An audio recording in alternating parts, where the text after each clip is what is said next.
Khiljis and Tughlaqs. We have already finished the topic Khiljis, and in this video we will study about Tughlaqs. In Tughlaqs, we will discuss about three important rulers. They are Ghiyasuddin Tughlaq, Muhammad bin Tughlaq and Firoz Shah Tughlaq.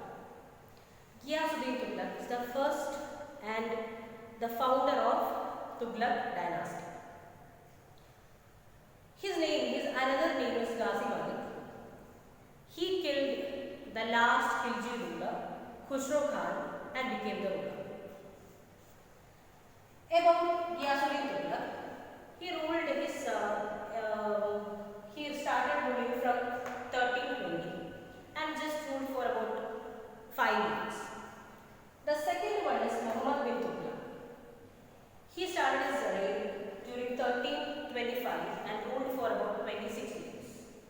The third one is Firoz Shah Tughlaq, ruled for about 37 years from 1351 to 1388. So these are the duration in which these three rulers ruled Delhi. And Ghiyasuddin Tughlaq was a very popular and very good ruler.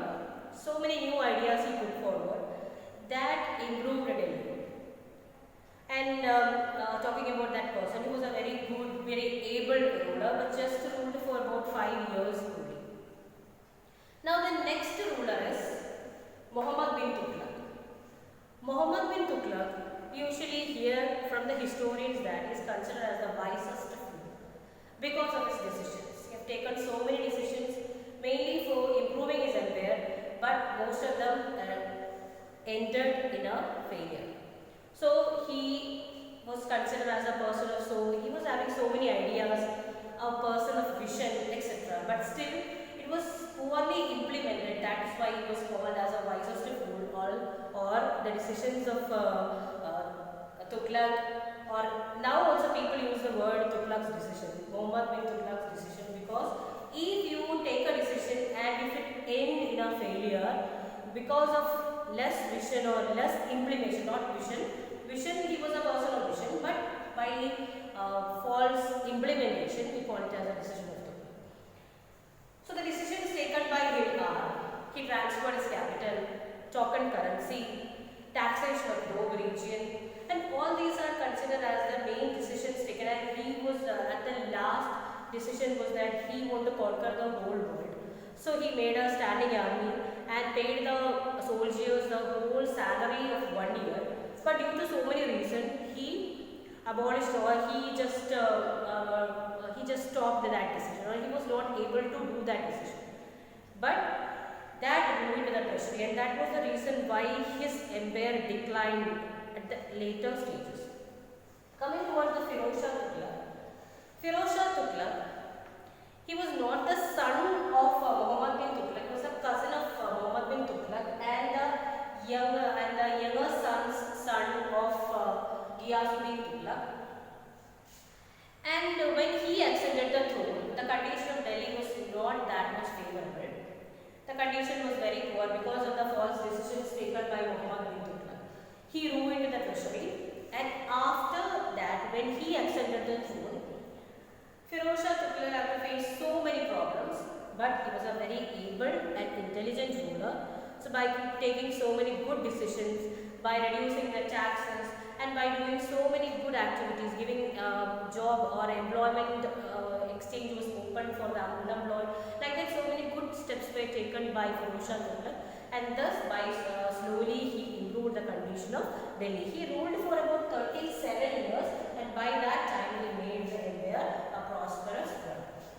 So this is just an introduction of our chapter. So many main points are there which you have to study as your question answer and as a fill-up question. In that, we will start with Ghiyasuddin Tughlaq, and you can see the PowerPoint of that. Let's continue our class with Ghiyasuddin Tughlaq. He was an able and experienced ruler, and he faced many difficulties boldly. He ruled for about 5 years, and he introduced many reforms for the welfare of his people. He fixed 1/10 of the produce as revenue, and he treated his soldiers well and filled them with enthusiasm and patriotism. He suppressed the revolt in distant provinces and built the fort city of Tughlaqabad in Delhi. The tomb of Ghiyasuddin Tughlaq is situated in this fort. You can see the image of his tomb.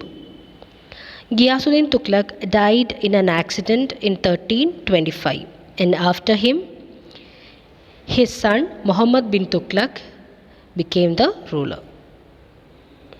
Muhammad bin Tughlaq. In 1325, after the death of his father Ghiyasuddin Tughlaq, Muhammad bin Tughlaq became the ruler. His original name is Ulugh Juana Khan. He was a great scholar and had a keen interest in religion and philosophy. He mastered mathematics, astronomy, logic, and physical science. He was a lover of Persian literature, music, fine arts, and calligraphy. Calligraphy means the art of beautiful writing. During his time, a Moroccan traveler came to Delhi in the year 1333,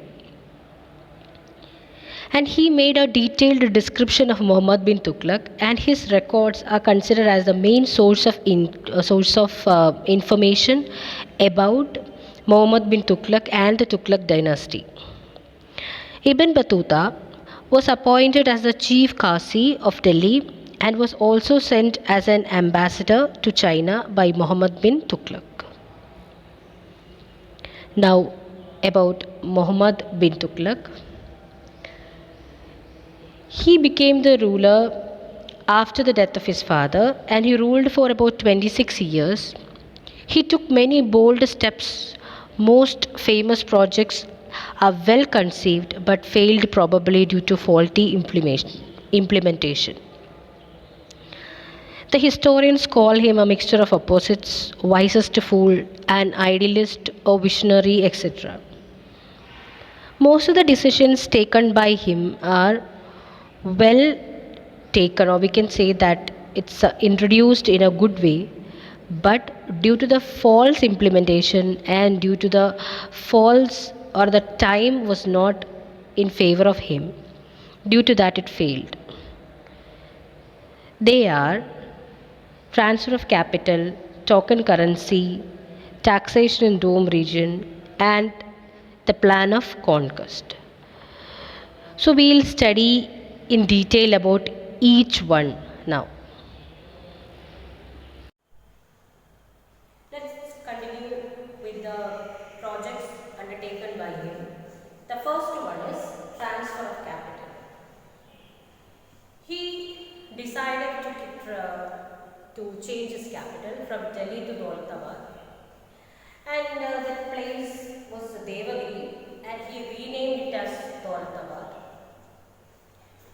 And he, along with his officers and the other workers, were transferred to Devagiri. For that he made roads, rest houses, etc. And they travelled and reached Devagiri. While travelling itself, so many people died. And after reaching there, people were homesick and they were not able to adjust with the new situation and the new place. So the problem was that he thought that he can control the empire properly if he changed his capital from Delhi to Daulatabad. But it was in vain. He was not able to control the place. Along with that, the money he spent for making the roads and for making the buildings there was also a waste, for all the amount was looted, or like it is reduced from the treasury.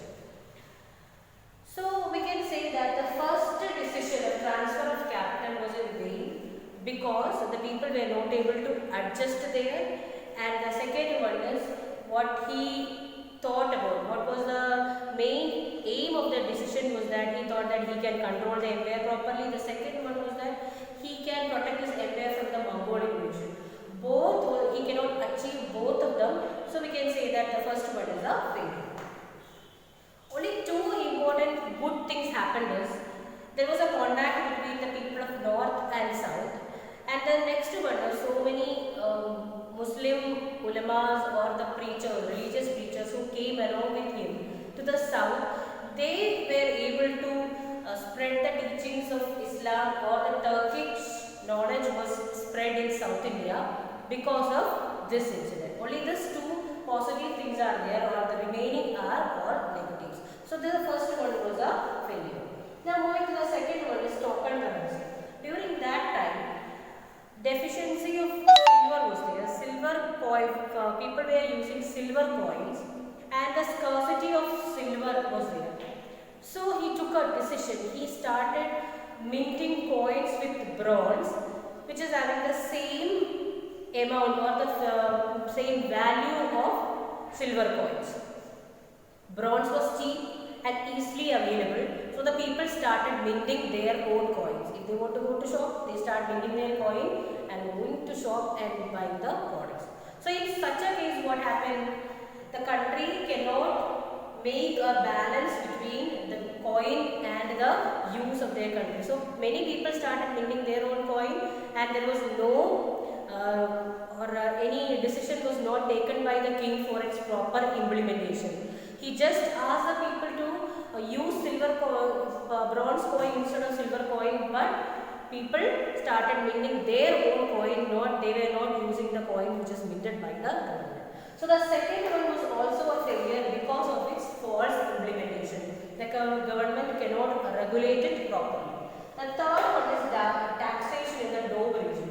This Doab region is Ganga Yamuna Delta region, which is considered as the most fertile part of India, and the yield of that place is also very high. So during that time, he started collecting more tax from the Doab region. And due to maybe his fate, at that time famine and drought came in the Doab region, and the farmers were not able to make or produce more. But after giving the order, the people who were implementing that because of the lack of their common sense, they started taking money what is prescribed by the government. But during that time, due to famine and the bad condition of weather, it was a failure. But when the king realized that it was a failure, at that time it was too late. Many people died, many flew away from the country, and they took refuge in jungles, etc.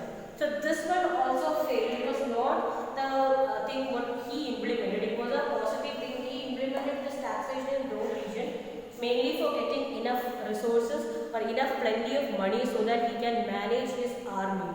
But it failed because during that time the climatic condition and his fate was against him. Last one is the plan of conquest. He decided to conquer the whole world.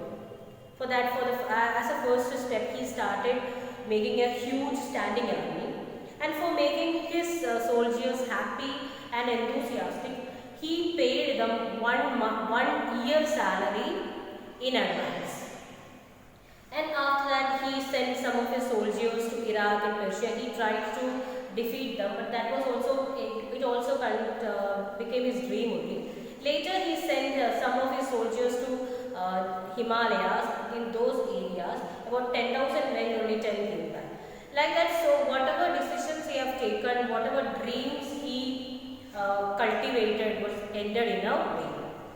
So these are the 4 important projects undertaken by him, and all these 4 ended in a way we can say that in a destruction. It was not a positive one. Everything ended in a way. You can see once again: transfer of capital, token currency, taxation in Doab region, and plan of conquest. Now the last one is he died in 1351, and that is the end of his adventurous life. Now we will move to the next part, that is about Firoz Shah Tughlaq. Firoz Shah Tughlaq. Firoz Shah Tughlaq was the cousin of Muhammad bin Tughlaq. He ascended the throne after Muhammad bin Tughlaq. His father was Rajab, and he was the younger son of Ghiyasuddin Tughlaq. When he ascended the throne, the condition was very bad. There were rebellion in different parts of the empire, and he tried to crush the rebellion but ended in failure. His reign was famous in history for a number of steps taken by him, and the main steps taken by him are as follows. He reduced the land tax and abolished some other taxes. He started new irrigation schemes and built new canals and repaired the old canals. He built hospitals, dispensaries, guest houses, and mosques. He set up a department of charity, Diwani Khairiyat, and gave financial help to the poor. He established an employment bureau to provide jobs to the unemployed. He set up a separate department to look after the slaves. He banned inhuman punishment like cutting off hand, feet, nose, etc. So these are the main welfare measures taken by Firoz Shah Tughlaq that made him famous. After Firoz Shah's death, a civil war broke out among his successors and the Tughlaq Empire began to decline. The final blow to the decline of this empire was given by Timur, the Mongol ruler of Samarkand, who invaded India during 1398. Now, moving to the next part, it is just a comparative study between Khiljis and Tughlaq. It's given in your textbook. You can read that. You can see the important points there. And now we'll move to the last two rulers who ruled Delhi after the first important three dynasties: Slave dynasty, Khilji dynasty, and the Tughlaqs. They are Sayyid and Lodi dynasty. The Sayyid dynasty ruled from 1414 to 1451. After the departure of Timur, his representative Khisar Khan, he ascended the throne.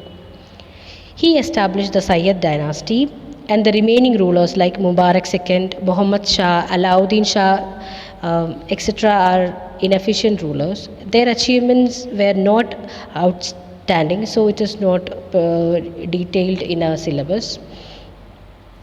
And now, during Muhammad bin Tughlaq's reign, a large number of Afghans settled in Delhi, and soon they replaced the Sayyid dynasty in the 37th year of his rule. Now, coming to the last portion, that is the Lodi dynasty. The Lodis ruled for about 75 years. Their reign starts from 1451 to 1526, and three important rulers are there: Bahlul Lodi, Sikandar Lodi, and Ibrahim Lodi. In 1526, Babur, a descendant of Timur, he invaded India and defeated Ibrahim Lodi, and the battle is very important, the first battle of Panipat. And in that battle, Ibrahim Lodi was killed, and this was the end of Lodi dynasty and the beginning of Mughal period. The first Mughal ruler is Babur, and that is the end of this five ruler or the five dynasties which ruled Delhi, which we call it as the Sultanate.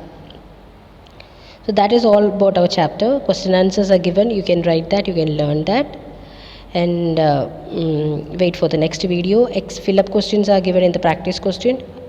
Learn that also. Thank you.